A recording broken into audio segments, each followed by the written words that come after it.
talk about the Pat McAfee situation that's a brewing. So this is now all but a storyline. Of course it is. It's been a storyline from day one. Yes, which should get you more excited. Not you, but I'm just saying it should get people more excited as to what's really going on here. So we go back last Friday, and as we all know, Pat McAfee was revealed to be the guy on the phone talking to Randy Orton. And the community melted down about that. So we go to Friday. Cody Rhodes, he cuts the promo. This is the very same day. The funny thing about that too is the story of it being Ari Emanuel's call. Usually news breaks like at the end of the show, like maybe a few hours after the show went off the air. But this broke during the show. Is like, oh, this was an Ari call to get McAfee on the show. And then we had Cody Rhodes, who came out on Friday of that same night, cut a promo, A shoot promo. a shoot promo. It was told to shoot from the hip, which I do believe. And that's how the segment ended for that. We fast forward to Monday. CM Punk is the first person we see. Roman Reigns, for whatever reason, is not there. And CM Punk cuts a pipe bomb 2.0. He talks about Pat McAfee. And this is, of course, a reference to Pat McAfee having Donald Trump on his show. And pretty much that's all he's done, like politically. He had him on the show. So naturally, he's a diehard MAGA. Yeah, that's pretty much the extent of his, because, they don't talk politics on the show really. So, and this was when he was president. So this was after the election. This wasn't like. He wasn't campaigning for him. So he had the president of the United States on the show. Yes. So that made him, Pat McAfee. God, stupid liberals. So he did that. He called him a buggy whipped arm, no brain hillbilly. Stole that from Jim Cornette. Did he? Yeah, Jim Cornette says that all the time.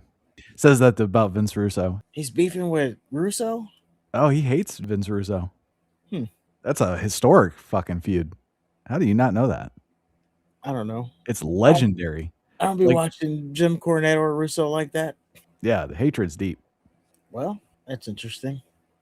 So yeah, he called McAfee that, and then he said to call up the agent, whoever shoehorned you into this storyline, into WrestleMania, call him up and tell him to lower the ticket prices, is what Punk said to Pat McAfee. Actually, I do think it's all been a shoot. McAfee stated his promo, it wasn't scripted. Like, they just told him to go out there and say some stuff, so that's what he did. That doesn't make it a shoot. That just makes it unscripted. Well, they said Cody was a shoot. I believe he shot from the hip. Like, hey, go talk about Pat McAfee. And this is why I think, did Vince Russo steal the pin? Because it seems like it's like a work shoot. All of this. That's exactly what it is, because they did the same shit last year where The Rock was Game of Thrones style management with Ari Emanuel was undermining Triple H. And they're just trying to do the same shit this year. They are. What was it, 2 years ago? The Cody Rhodes thing, and Triple H is like, oh, I don't care where you sit on the table.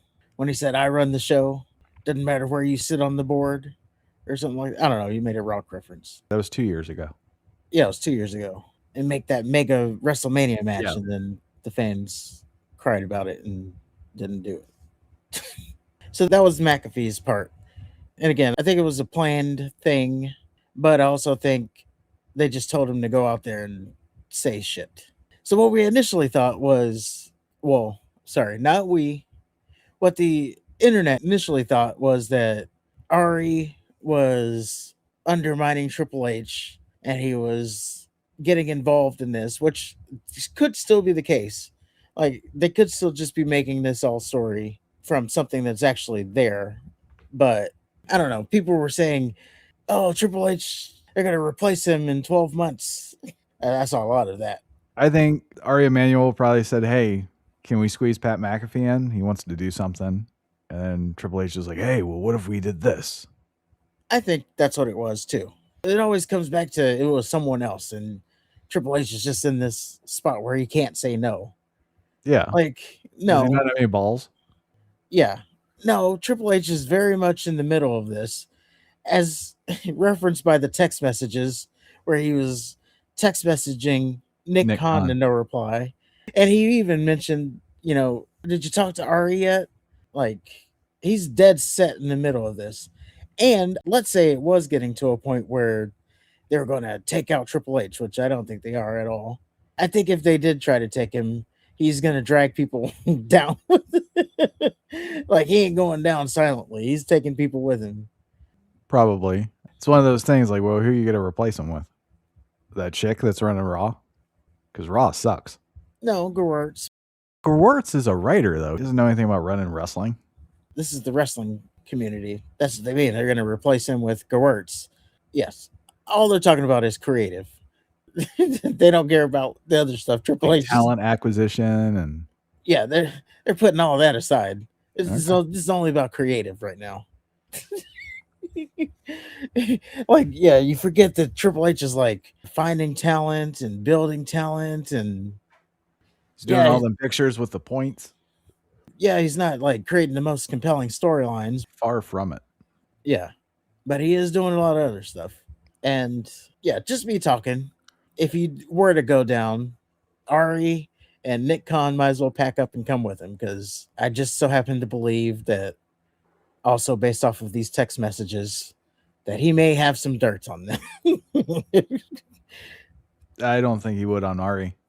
Maybe not Ari, but he definitely has some dirt on Nick Khan, unless he really was talking to himself. It would be interesting to see what Nick Khan said.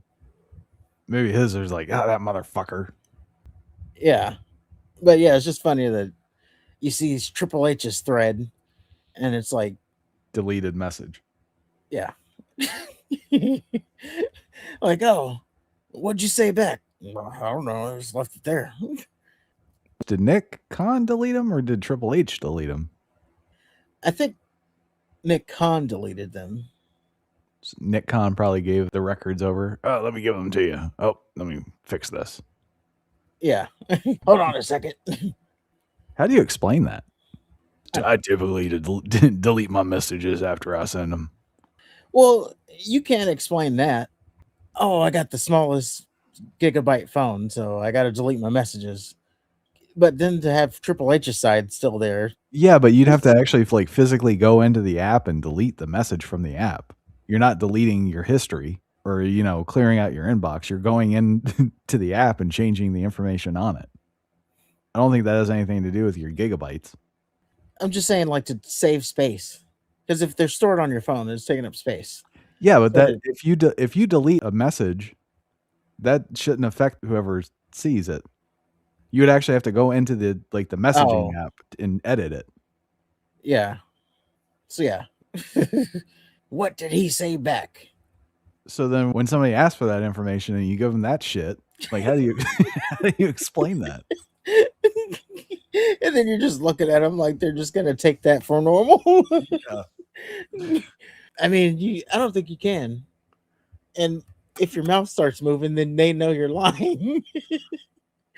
Literally, the best defense is, I don't know what happened. Like, that's all you got. I don't know. Or like the Shaggy, it wasn't me. But yeah, that was CM Punk's promo. But then we jump to Friday Night SmackDown. And of course, we have Pat McAfee's rebuttal. Pat McAfee, he came out, he got jumped, or he didn't get jumped, but he got pressed by Jelly Roll. Of course. Jelly Roll was like, hey, did you tell Randy Orton to RKO me?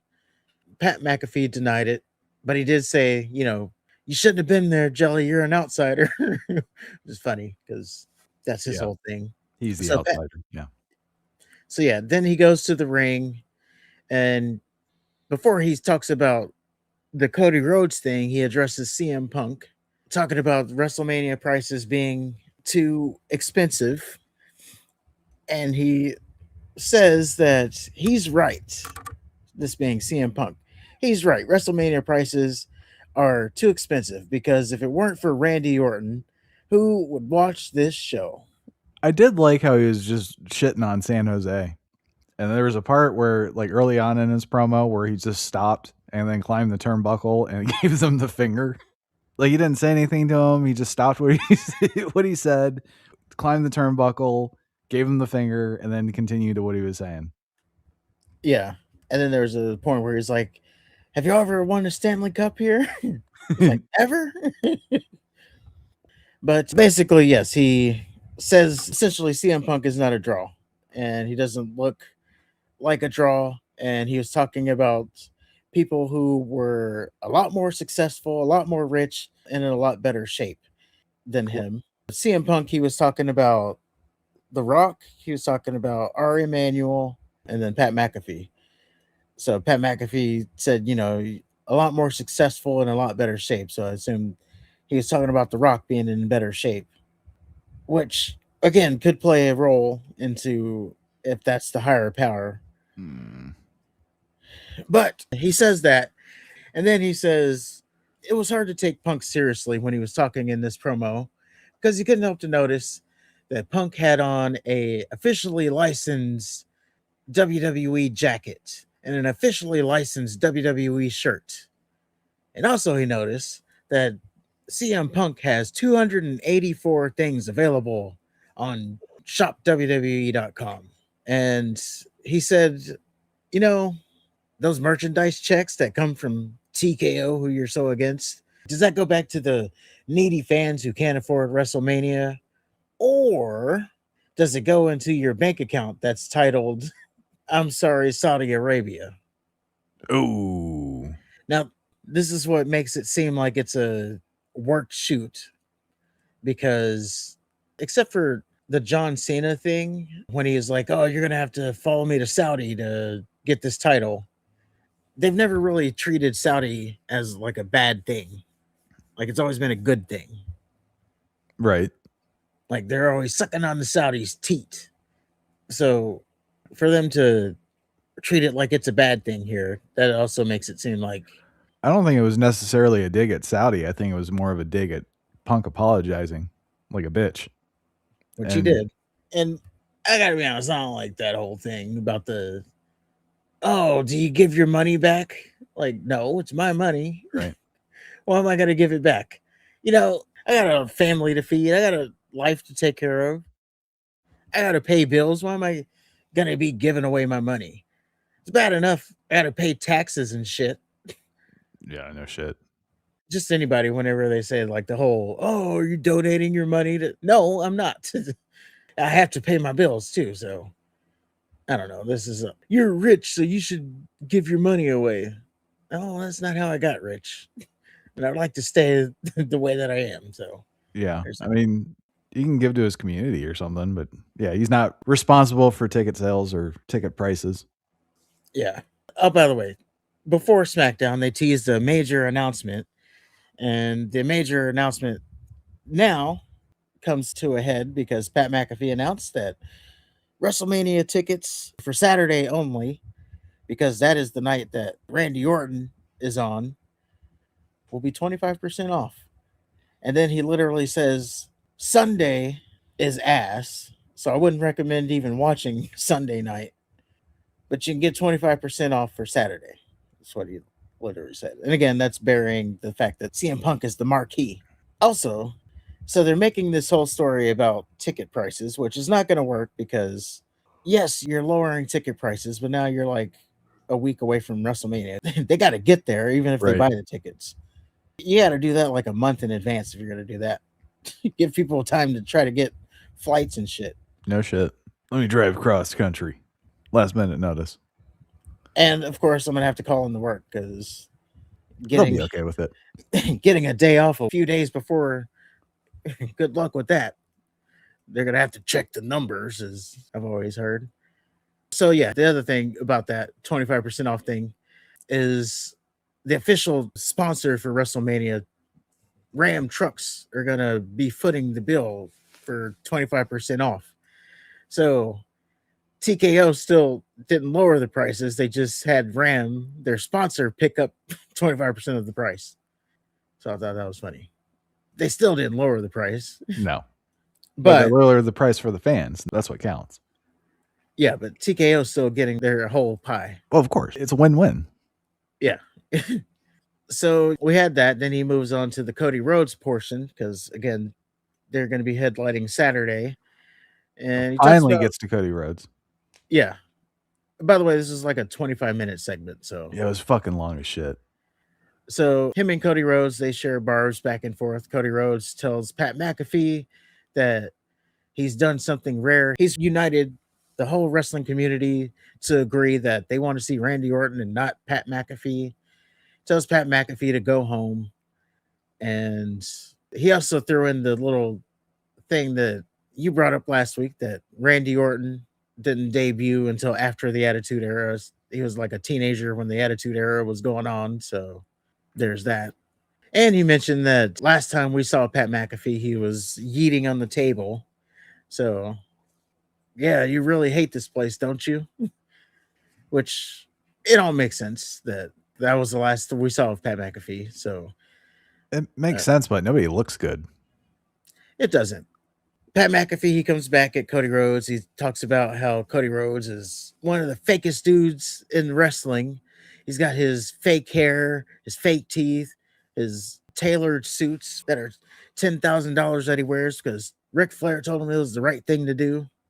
By the way, Cody Rhodes was leaving at this point, and McAfee says, "Oh yeah, go ahead, leave. You were always an elite runaway artist, right? Stardust." And we'll end it with this. He says, "Where are you going? To suck Triple H's ass?" He said, "To politic a little more, get a little bit more opportunities." And then he said, "Go ahead, Cody, go ahead and get in Triple H's cheeks."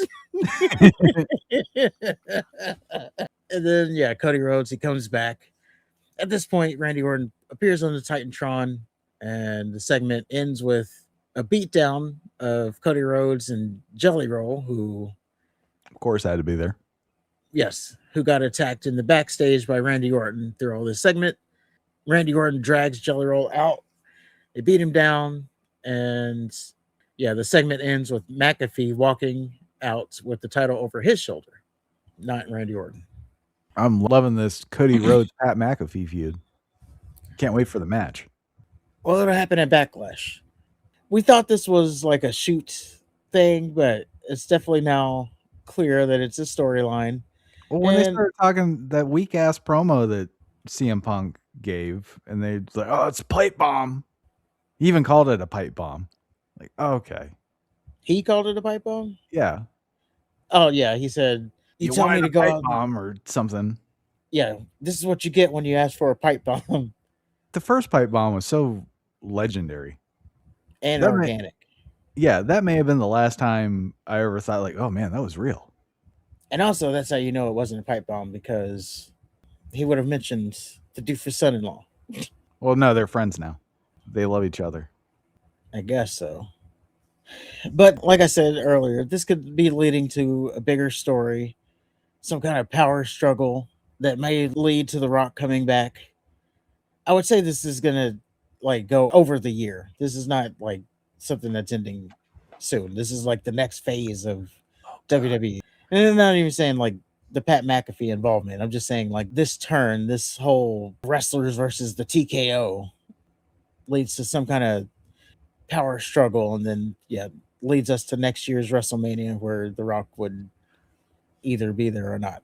So the same exact wrestlers are going to fight each other the same exact way. Only the difference is they're going to be listening to an invisible man in the clouds. Yeah, every once in a while there's going to be a higher power. I quote.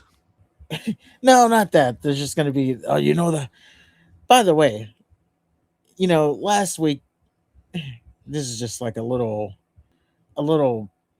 takeaway thing, but last week Cody Rhodes just said like, what are you going to do? Fire me? That worked out for you last time. And this week, now we have this, you can't touch Pat McAfee came from above. Or what? They're going to fire you? Because you just said, you weren't afraid to be fired. Also, Punk weren't afraid to be fired. So they had this whole no touch stipulation. But yeah, Cody Rhodes just said he wasn't afraid to be fired. Because he's a liar. Unless they were going to strip him of the title. And that was the no touch thing. But if he's fired, wouldn't he be stripped of the title anyway? I'm sorry, not fired, just stripped of the title. Like, you're still under your contract. You're not the champion anymore. And I'm taking your WrestleMania match away. I'll reward Randy Orton with the championship, and you don't get a WrestleMania match. And you're not fired. So I guess that would be the worst case scenario. I mean, it's equivalent to having a wife that goes out and cheats on you, but then doesn't divorce you. She just tells you she's going to cheat on you as punishment. But anyway, that is all the stuff we have so far. Also, to note, because I didn't see a lot of people pick up on this, Aleister Black was in the back of all these segments for some reason. Do with that what you need to. Maybe he's the higher power. He could be the higher power. McAfee on his show, he did kind of hints that maybe he's not the only one. So he did hint at that. It would be funny if it was really Aleister Black, Zack Ryder, and Apollo Crews running the WWE. It would be funny. I mean, I wouldn't say maybe they're running it, but what if they're like a part of this new group that's going to form? Well, you know, when they got these groups, they do need the people who take the pins. That's true. But yeah, it's just definitely going to be something, at least for me, something to keep an eye on, see where they go. And I think there's a opportunity for it to turn into something interesting, at least. Again, good or bad, it'll be something to talk about. And that's what's important.